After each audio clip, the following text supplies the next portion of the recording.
नमस्कार दोस्तों, स्वागत है आपके आज की 10 बड़ी और ताजा खबरों में। चलिए शुरू करते हैं पहली बड़ी खबर से। उससे पहले छोटी सी रिक्वेस्ट है कि चैनल को सब्सक्राइब कर लें।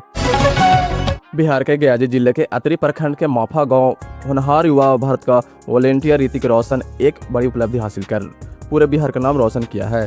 उन्होंने देश के प्रधानमंत्री मोदी के साथ राष्ट्रीय स्तर के वर्चुअल संवाद के लिए चयनित किया गया है। यह फाइनल राउंड 12 और 13 अप्रैल 2026 को आयोजित होगा, जिसमें देश भर के युवाओं का प्रतिनिधित्व करेंगे। यह उपलब्धि केवल उनकी मेहनत, लगन और प्रतिभा का परिणाम है, बल्कि पूरे गांव, प्रखंड और गया जिले के लिए गर्व का विषय बन गया है। ऋतिक का प्रधानमंत्री के साथ सीधे संवाद कर युवाओं को विचार और दृष्टिकोण को राष्ट्रीय मंच पर प्रस्तुत करेंगे, जो किसी भी युवा के लिए अत्यंत सम्मानजनक अवसर माना जाता है। ऋतिक रोशन का इस सफलता से यह संदेश मिलता है कि मजबूत इरादे और निरंतर प्रयास से किसी भी लक्ष्य को हासिल किया जा सकता है।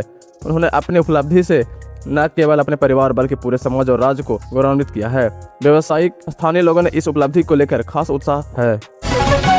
बिहार के पटना में मुख्यमंत्री चेहरे को लेकर हलचल तेज हो गई है। वह भारतीय जनता पार्टी ने प्रक्रिया के अंतिम रूप देना शुरू कर दिया है।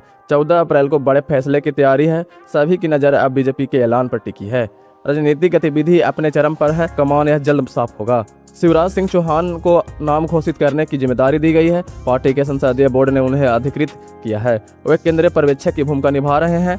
विधायकों को संवाद के बाद नाम तय होगा। इनकी अध्यक्षता में अहम बैठक होगी। इसके बाद औपचारिक घोषणा की जाएगी।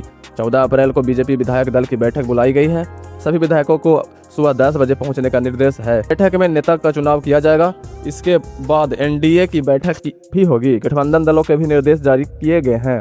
बैठक के बाद तस्वीर पूरी तरह से साफ हो जाएगी। बिहार के उप मुख्यमंत्री विजय सिन्हा ने पद्म भूषण आशा भोसले के निधन पर गहरा शोक जताया है। उन्होंने कहा कि आशा भोसले का जाना भारतीय संगीत कला जगत के लिए अपूर्णीय क्षति है। वे भारत की संस्कृति जगत की एक महत्वपूर्ण संबंध थी। 20 भाषाओं में गाए उनके 11,000 से अधिक गाने लोकप्रिय होने के साथ साथ नई प्रतिभाओं के लिए प्रेरणा स्रोत रहे हैं। सिन्हा ने कहा कि कोकिला लता के साथ मिलकर उन्होंने कई पीढ़ियों का मनोरंजन किया है, जो निश्चित रूप से सराहनीय माना जाता है। भोसले अपने मधुर एवं सुरीली आवाज अब विचारों की स्पष्टता के साथ फिल्म जगत सहित भारत के समग्र सांस्कृतिक कार्यक्रमों को भी जुड़ी थी। जब भी देश को उनकी जरूरत पड़ी, उन्होंने आगे बढ़कर अपना योगदान दिया था। शत्रुघ्न सिन्हा ने बिहार के अगले मुख्यमंत्री को लेकर बड़ा बयान दिया है। उन्होंने कहा कि राज्य में कई काबिल और अनुभव नेता मौजूद हैं। ऐसे नेतृत्व का फैसला योग और जन समर्थन के आधार पर होना चाहिए। उनका यह बयान आते ही सियासी हलचल तेज हो गई है। राजनीतिक गलियारों में इस पर चर्चा शुरू हो गया है। इसे बड़ा राजनीतिक संकेत माना जा रहा है। शत्रुघ्न सिन्हा तंज कसते हुए अंदाज में चेतावनी दी। उन्होंने कहा कि कहीं ऐसा न हो कि पी वाला बाबा नाम तय कर दें। इसका इशारा अचानक लिए जाने वाले फैसलों की ओर माना जा रहा है। यह बयान राजनीतिक हस्तक्षेप का कटाक्ष के रूप में देखा जा रहा है। बिहार के दरभंगा जिले के स्थित विश्वविद्यालय थाना क्षेत्र के सुदूरपुर तेनू मोड़ मोहल्ला के रविवार की देर शाम रसोई गैस से लगी आग से सिलेंडर ब्लास्ट हो गया। इसमें पति पत्नी सहित 4 माह के मासूम पुत्र की भी मौत हो गई, जबकि सदर अनुमंडल के अग्निशमन पदाधिकारी चंद्रकिशोर पासवान सहित 4 लोग झुलस गए, जिसमें एक की हालत गंभीर है। सभी को निजी अस्पताल में भर्ती कराया गया है। मृतक में गोविंद कुमार, उनकी पत्नी निशु कुमारी और उनके 4 माह के पुत्र शामिल हैं, जबकि जख्मी में अग्निशमन पदाधिकारी अलावा मृतक गोविंद के पिता चंदास, भाई गौतम कुमार, पड़ोसी आदित्य कुमार ठाकुर शामिल हैं। बिहार के मुख्यमंत्री नीतीश कुमार के पद छोड़कर राज्यसभा जाने से पहले पूर्णिया सांसद पप्पू यादव ने कहा है कि नीतीश कुमार के बाद नया मुख्यमंत्री जदयू से ही होना चाहिए। उन्होंने कहा कि उनकी व्यक्तिगत राय की नीतीश कुमार को बिहार नहीं छोड़ना चाहिए। प्रदेश की जनता ने उन्हें नेतृत्व जिम्मेदारी दी थी। बावजूद अगर वे पद छोड़ रहे हैं तो मुख्यमंत्री जदयू से होना चाहिए। उन्होंने कहा कि बिहार को एक विनम्र संतुलित नेतृत्व की जरूरत है। उन्होंने कहा कि किसी ऐसे व्यक्ति को मुख्यमंत्री बनाया जाना चाहिए जो समाज में धर्म या जाति की राजनीति न करता हो। राज्य के राजनीति को ऐसी दिशा में ले जाने की जरूरत है जहां भी समुदायों को बराबर सम्मान मिले। बिहार के गयाजी शहर में स्वच्छता व्यवस्था को बेहतर बनाने की दिशा में नगर निगम ने एक महत्वपूर्ण पहल की है। अब निगम क्षेत्र में अंतर्गत मृत पशुओं का निःशुल्क दाह संस्कार किया जाएगा। यह टीम शहर के विभिन्न क्षेत्रों में मृतक पशुओं को एकत्र कर नैली डंपिंग ग्राउंड पर पहुंचाने का काम करेगी। यह LPG आधारित प्रणाली से उनका दाह संस्कार किया जाएगा, जिससे पर्यावरण को नुकसान न पहुंचे और आसपास के क्षेत्रों में स्वच्छता बनी रहे। उन्होंने बताया कि अब अक्सर सड़कों पर मोहल्लों में मृत पशु पड़े रहते हैं, दुर्गंध फैलती है और लोगों को काफी परेशानी होती है। साथ ही यह स्वास्थ्य के लिए भी हानिकारक साबित हो सकता है। नई व्यवस्था लागू होने से इस समस्या का समाधान होगा और शहर को साफ सुथरा बनाए रखने में मदद मिलेगी।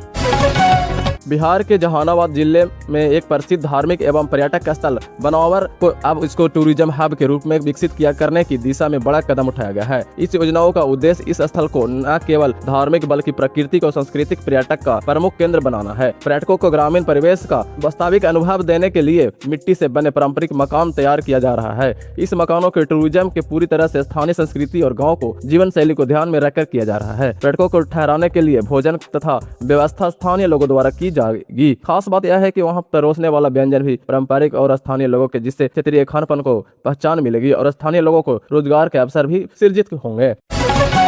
जेई मेन 2026 अप्रैल सत्र दूसरा सेशन की आंसर की जारी कर दी है। उनके साथ प्रश्न पत्र और रिकॉर्ड रिस्पांस भी उपलब्ध करा दिए गए हैं। अब अभ्यर्थी अपने उत्तर का मिलान कर सकते हैं। यह प्रक्रिया संभावित स्कोर जानने में मददगार है। परीक्षार्थियों के लिए यह अहम अपडेट है। वे आधिकारिक वेबसाइट पर जाकर इसे देख सकते हैं। पटना के बापू सभागार में खास आयोजन हुआ। इंडियन इक्विस पार्टी का स्थापना दिवस मनाया गया। माना सम्मान समारोह का आयोजन किया गया। कार्यक्रम में कई राजनीतिक हस्तियां शामिल हुए। सामाजिक मुद्दों पर खुलकर चर्चा हुई। आयोजन में राजनीतिक माहौल को गरमा दिया। तेजस्वी यादव को चांदी का मुकुट पहनाकर सम्मानित किया गया। उनके चांदी के गद्दा भी भेंट किए गई। कार्यक्रम में उनका जोरदार स्वागत हुआ। अन्य नेताओं को भी सम्मानित किया गया। सम्मान समारोह का चर्चा का केंद्र बना रहा। कार्यक्रम में बड़ी संख्या में लोग मौजूद रहे। तेजस्वी यादव ने आरक्षण को लेकर बड़ा बयान दिया। उन्होंने कहा कि अंतिम पायदान के लोग को आरक्षण जरूरी है। बिना आरक्षण के उन्हें मुख्य धारा में लाना मुश्किल है। पिछड़े दलित और महादलित के अधिकार की बात कही। उन्होंने कहा कि इस लड़ाई को हमेशा साथ रहेंगे। सदन तक इस मुद्दे को उठाने के लिए ऐलान किया। दोस्तों, ये थी आज की बड़ी और ताजा खबरें। आपको कौन सी खबरें सबसे ज्यादा चौंकाने वाली लगी कमेंट करके बताएं। और अगर वीडियो अच्छा लगा हो तो लाइक और सब्सक्राइब करना ना भूलें।